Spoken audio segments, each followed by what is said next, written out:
Alright, just wanted to do a quick video here.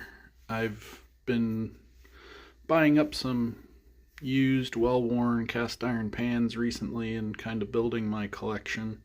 So I just thought I'd share the different sizes that I have so that you guys can compare. My largest here is a small logo 11. And then I have a 9.